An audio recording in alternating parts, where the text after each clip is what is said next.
What do YouTube intros, TikTok reels, Instagram posts, and Twitter tweets have in common? Brevity. It has become the root of our information diet. If a point isn't made in a few seconds, it's not made at all. And that is why we never read anymore. Hello everyone, my name is Sakshi. Today we're going to be talking about how technology has changed our relationship with information, how our environment is designed to stop us from reading, and the techniques that I use to build a reading habit after years of not reading much. Part 1. Technology has changed our relationship with information. In the 1850s and 60s, telegraphs became wildly popular. They normalized taking short bits of information, removing all context, and moving them across great distances at high speed. The rise of telegraphs coincided with a shift in literature. Short stories became popular. These short bites of prose replaced the longer intellectual pieces that were at the heart of this tradition of debate that fueled the 17th and 18th century coffee house culture. This shift in our relationship with information can still be seen today. Journalism is founded on breaking news cycles.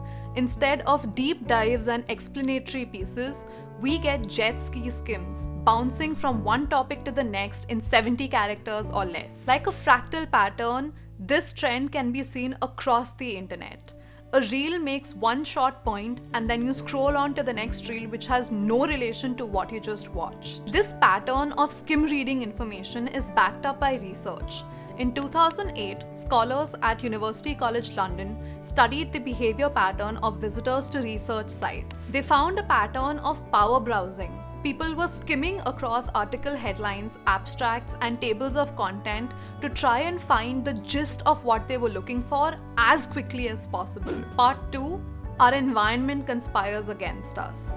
It does this in two specific ways: the infinite scroll and devices that do everything. The problem with the infinite scroll is that it gives you no breaks, which means there's no point at which you make a conscious choice to continue browsing. This means that your brain doesn't get contextual cues for the passage of time. In fact, in 2018, a study found that social media use leads to something called temporal distortion, where people feel like they've spent less time on social media than they actually have. The second way in which our environment conspires against us is by giving us access to devices that do absolutely everything. The internet has put every single source of information into one conveniently packaged device. Here's the problem with that. One of the core concepts of successful habit building is to have separated areas and setups for various activities that you want to perform. This separation signals to your brain that it's time to focus on this specific activity. When you have a device that is capable of doing everything, it blurs this separation of contexts. There's nothing to tell your brain to focus on one specific thing. You could be reading an article on your phone and trying to focus, but then you get this notification that you've got a new Instagram message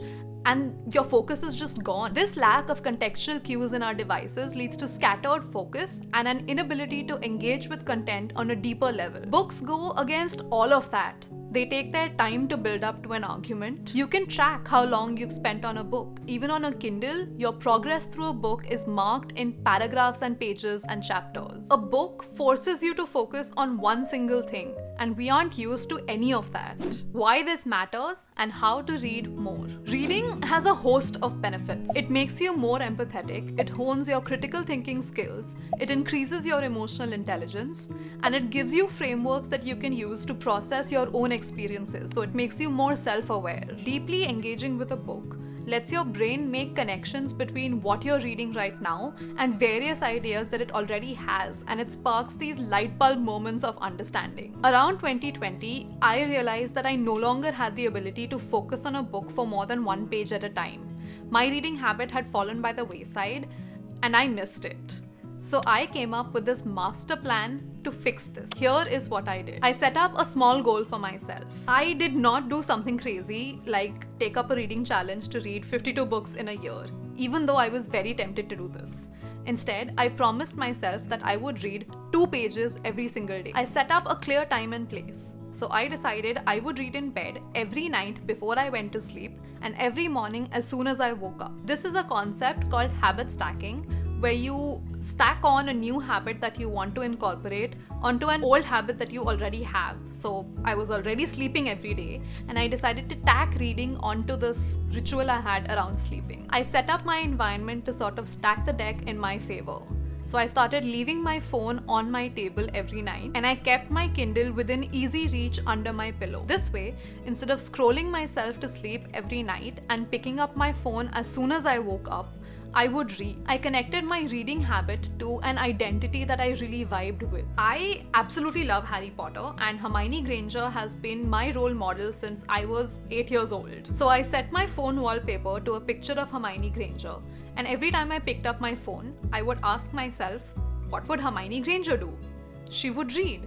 And so I pretended that I was Hermione Granger and picked up my book and read instead. Be like Hermione became this catchphrase that propelled my whole reader identity. And lastly, I built a community around my reading habit. I started doing book exchanges with friends where they mailed me a book that they really liked and I mailed them a book that I really liked. And afterwards, we would discuss the book that we read. I am also really fortunate that my roommate is a huge reader. And so every time we hang out together or over meals, we discuss books that we're reading right now. Finding friends and creating these conversations around reading got me excited about the whole process and just fueled my reading habit even more. I think it's important to remember that every app and website we visit is a business in itself. They are all carefully engineered to maximize their own profit, but that can come at the expense of our joys and hobbies. I hope this video gave you a little bit of insight into your own relationship with the devices around you. If you want to learn more about how reading can help you, I made another video about how books can offer you strength in tough times. Don't forget to subscribe for more bookish content, and I'll see you next time. Thank you so much for watching.